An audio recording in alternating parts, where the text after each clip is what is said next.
lovelies, welcome back. I am back with a haul video. So I went shopping on New Look and ASOS, picked up some new things, and I have to say, there's going to be a lot of puff sleeve stuff, okay? I have a puff sleeve obsession. I've actually loved puff sleeve tops for years, but they weren't necessarily in fashion, so they weren't that easy to find. And now they seem to be everywhere, so I'm like, yes, give me all the puff sleeve tops. I just find them really flattering and comfortable to wear, and they just seem to suit my body shape. Speaking of body shape, a lot of you have been asking me about weight loss, especially on Instagram. And my size hasn't changed, but what I will do is tell you what sizes I wear in these clothes, just as a kind of a reference point for you guys. And I know that that can be helpful when it comes to shopping, especially when you have a body that's similar to somebody that you follow. So I'll refer to my sizes in my hauls because I always get people asking. But yeah, my size hasn't changed. I have lost weight. This year, generally, not like now in the last week or so, even though a lot of people on Instagram seem to think that it's happened in the last week or so. It has happened gradually over time, and well, I'm going to circle back to that at the end of the video. Okay, let's get into the haul part. So yeah, let's begin with this top. Sorry, I changed the hangers. This isn't from Warehouse. This is from ASOS, and all of this is mixed as well, sorry. So it's in no particular order. The kiddos, bless them, helped me to hang all these up, and so we kind of did it in a random order. But anywho, so this is a puff sleeve t-shirt from ASOS. One of the things that I love about the ASOS design stuff is that the quality is really good. The materials that they use in general in ASOS design tend to be better than their other ranges, I've found. So this is an ASOS design top. I bought it in size 6, EU 34. And yeah, it's just a standard grey puff sleeve top. I love these tops because you can wear them by themselves with a pair of jeans, you can tuck them in, you can wear them with skirts. There's just so many ways to style them. And I think you can wear them up or down, or dress them up or down, rather. Obviously you're going to wear them. These two tops are from New Look. They had an offer on, 2 for 12 offer. I've been looking for taupey, nudey, brownie coloured t-shirts just because I found that my wardrobe was lacking in them. And I always felt like I'd go and reach for one and it wouldn't be there. Plus I find these tones really flattering if you're a person of colour, or generally I think these tones are really flattering. And this one's a pale pink one. New Look t-shirts are okay, like they can be hit and miss. This one doesn't appear to be very opaque. I'm not really into transparent clothing. All right, more puff sleeves coming up. This is a denim puff sleeve t-shirt. No, it's not. It's a denim puff sleeve shirt. Try saying that fast. Yeah, I love this. I'm yet to try them on. I'm going to try them all on and then do a split screen type of deal for you. Denim never goes, not out of fashion. Like I don't care if it's in fashion. It just never goes out of style. It just never goes out of my preferences. I love denim. I always have done. And I've been really loving denim on denim lately. So I really like this to wear, really, even with like some white trousers or another pair of denim jeans, whatever, it's really nice. This is a size 6, again, from New Look. I find that with puff sleeve tops, they tend to be quite generously fitting. This is just a standard white sweatshirt from New Look. Yeah, just something that I wanted. I also love this because, again, with white tops, I tend to struggle with finding some that aren't see-through, and this one, obviously it's a sweatshirt, it's not see-through at all. It's a nice, comfortable, soft sweatshirt, something casual. You can dress them up or down. I actually love wearing like more dressed down casual sweatshirts with, you know, more of a glam makeup, big chunky necklace. I like to dress up plain sweatshirts, so that's cute. Next, I've got some wide leg trousers to show you. These are from New Look. They are just a standard camel color pair of wide leg trousers. The material's decent. I think, what do you call this? I knew what this was called, I forget. I like these because you can sit them quite high up on the waist, and I love how wide leg trousers fit generally around like the thigh and butt area. Okay, this one, listen, puff sleeve overload here, but I love this top. The moment I saw it, I was on the New Look website and I went onto the new tab. I saw it there and I immediately added it to my basket because I was like, this is gonna sell out so fast. It looks like something Zara would sell. You know what I mean? And my nicest Zara tops never stay in stock. So I was like, right, I'm grabbing this right now. I like to wear tops like this with high-waisted trousers or jeans. It makes them easier to wear with high-waisted stuff because of the material being thicker. And if I were to try and tuck in like a long shirt that's denim like this into high-waisted trousers, it would just cause too much bulk in this area, and girlfriend does not need the bulk in that area. The thing with crop tops is, because I kind of prefer not to show my midriff area, with a crop top obviously if you're stretching and stuff you would, I tend to wear a vest or a thin bodysuit underneath, and I've tried it with a bodysuit and it looks really, really nice, so I'm well chuffed with this. Next I've got a maxi dress to show you. This is from ASOS Design, I believe.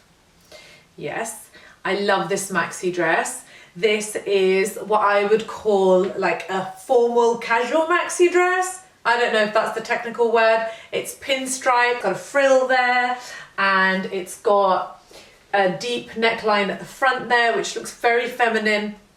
Again, I don't sort of tend to show much skin, and so for me, I would pair it up with like a black vest. There's also an open back there, so that helps me with that. And again, we've got the puff sleeve top. Sorry, folks. I should just call this video, I need to step away from the puff sleeve tops.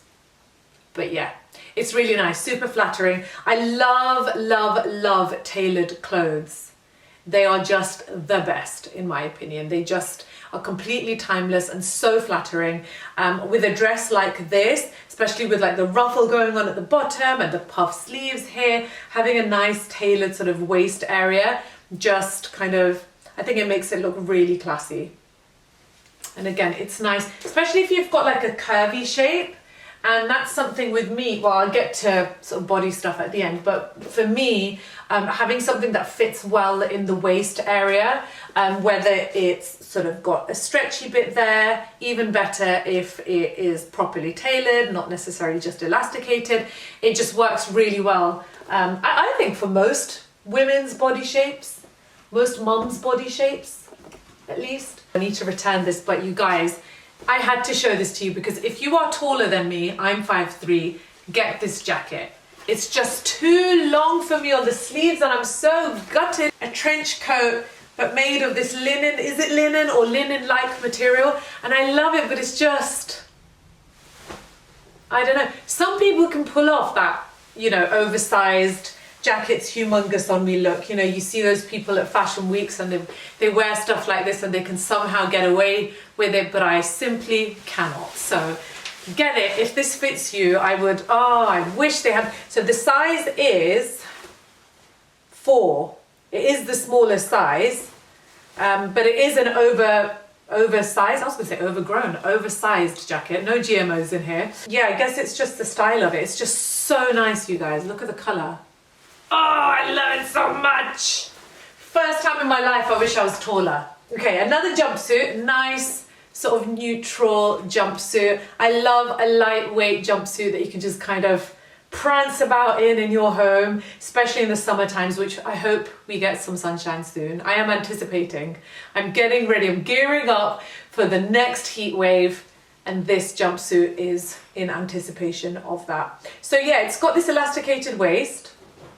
The only thing with jumpsuits like this is they lose their, they crease very easily, so they lose their lovely, nice, soft, ironed appearance very quickly. I can tell by the material.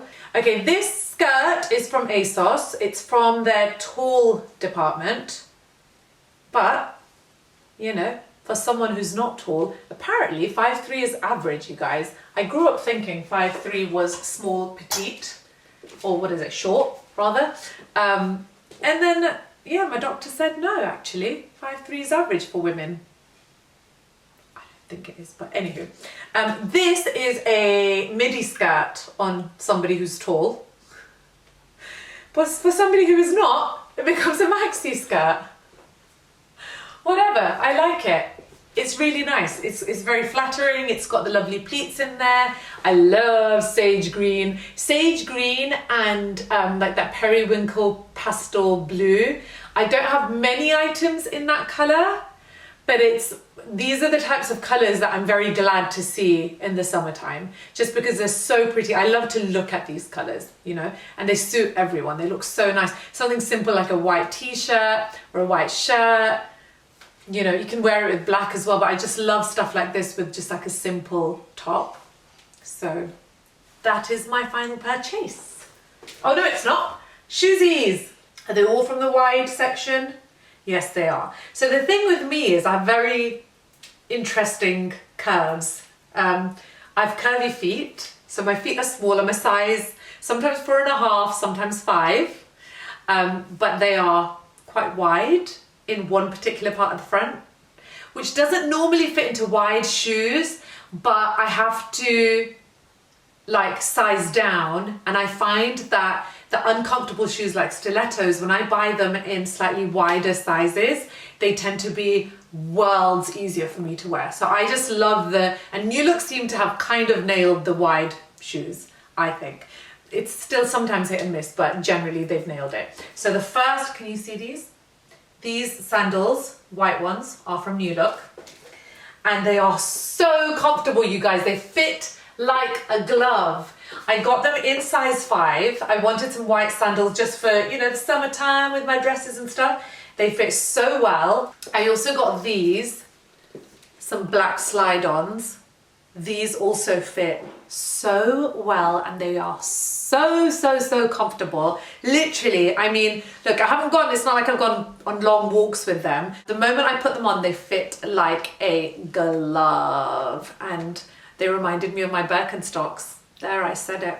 I know they're not Birkenstocks, but they reminded me in terms of comfort level. Now, so hit, and then major miss on the next one. So I wanted, like I said, whenever I get like wide fitting stilettos, heels, that type of thing, they are just so much easier for me to wear for longer periods of time. So I tried it with these, plus they're a bit of a block heel. So I thought, oh, these will be comfy to wear.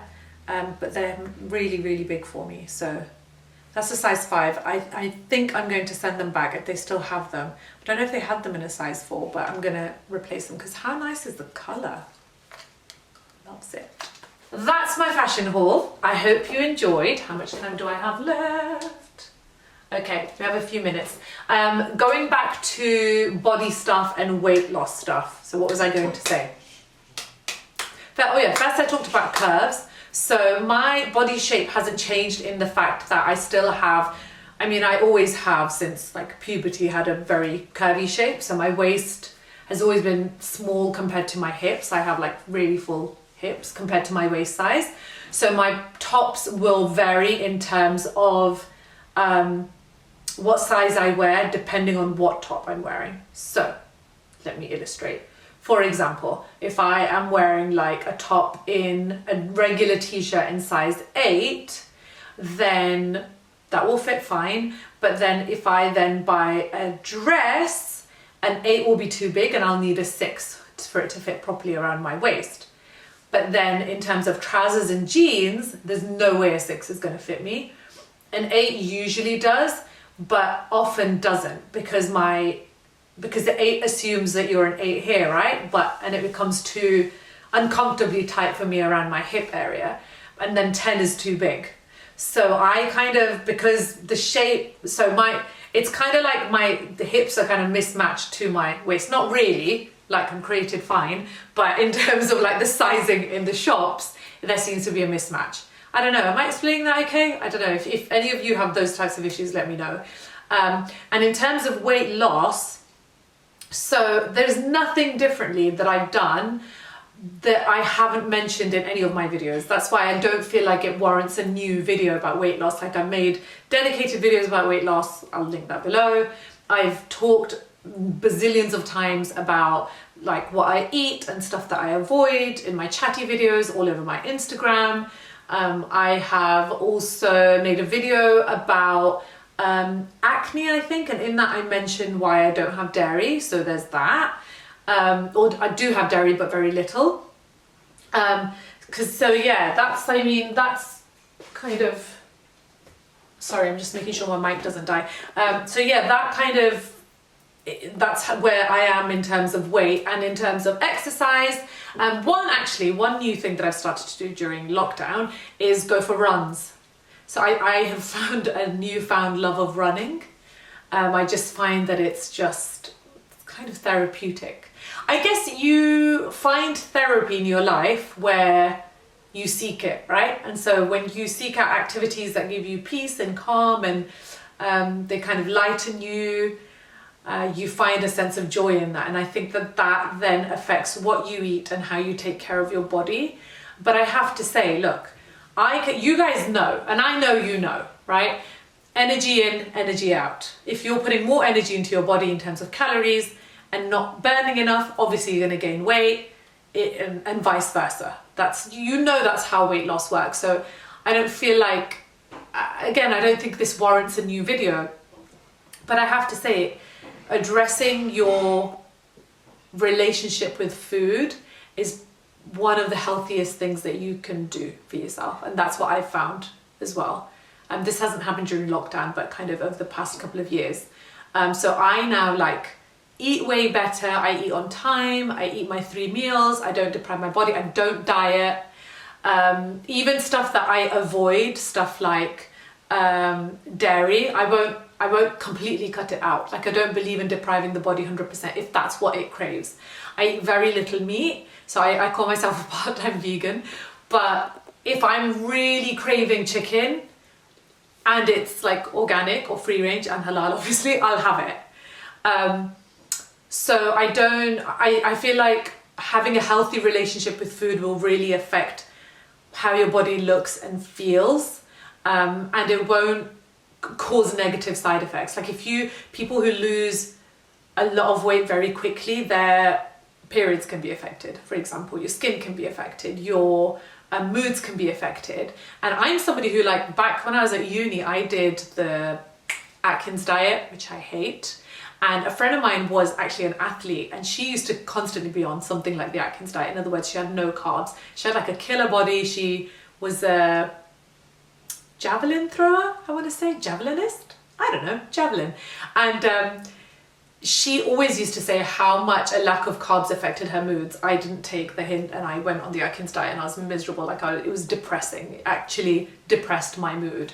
And so I don't believe in fad dieting at all. It works maybe for some people. But yeah, I think looking after your body, and if you find that your relationship with food is unhealthy or that you can't find a natural healthy balance, I would strongly recommend that you seek out therapy. I've been writing, still running, sorry. I've been writing about therapy and talking about therapy on my Instagram for quite a while now, actually. I've just had the opportunity to do more of it now, but it's something that I've advocated for a number of years.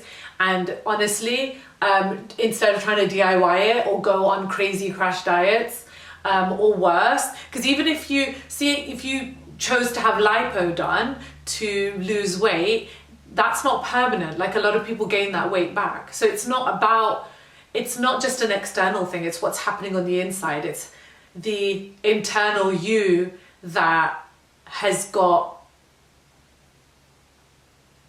something that needs addressing. Everybody's different, right?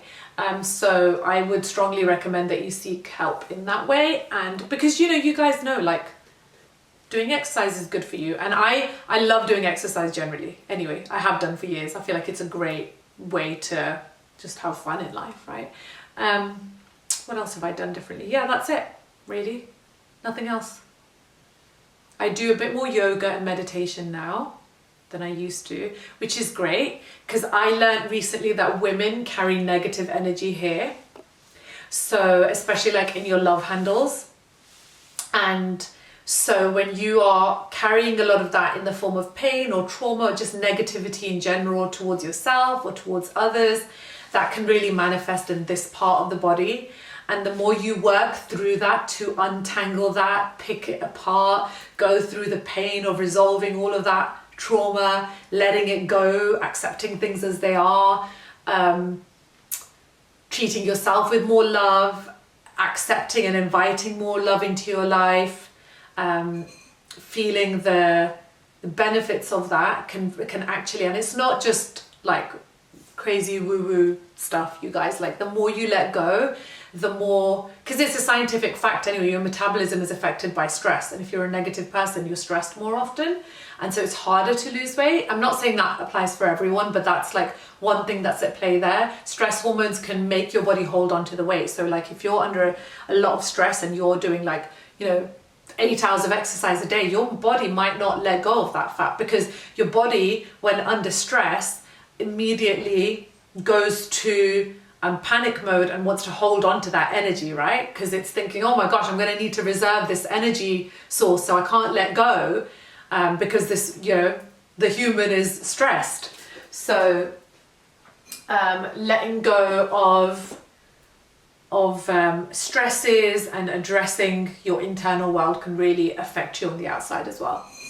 And if you struggle with that, seek external help. Please, there is nothing wrong with reaching out for professional help. We really have to remove this stigma, especially in the South Asian community, the community that I'm from. We really have to remove the stigma of I guess mental health concerns, right? And of self-love. There seems to be like a stigma around the concept of self-love, and again, that comes from this kind of inherited generations old ideal of women having to be these stoic figures that can't you know, express sadness or even self-love, and there's a lot of shaming around that in the culture. So I think that it is really important to prioritize yourself, to prioritize your body, your health, your well-being, and to surround yourself with people and things that uplift you. It's really, really important to have that positive energy around you, having even just like one support system, one person in your support system, and by far the most important person in your support system has to be you. So if you are negative towards yourself, then that negativity is definitely going to impact your body, your mind, and even the world around you and your perception of the world as well. So really address that. And one way that you know that is when you're negative, like outwardly, like if you find yourself being negative towards other people or other situations, know that that negativity comes from somewhere, and there's a voice there, even in the subconscious, where you are tearing yourself down. And that's not a nice state to live in, it's a painful state to live in. So, and often when out of that pain comes the need to eat or not have the desire to exercise. So again, bringing back to weight loss. Anyway, oh my God, I've so gone off the topic in my fashion haul. I'm probably gonna edit all of this out, but I hope you're all doing really, really well. Thank you so much for tuning in. I'm sending you all lots of love, and links for everything is in the description box under this video. I'll also leave a link to my Instagram. I'm posting a lot more frequently on there, so if I disappear from YouTube land, that's where I am. As you can see, it's a whole thing here, whereas Instagram's a little bit easier. Got my lighting, my camera, my mic here, it's gonna die any second.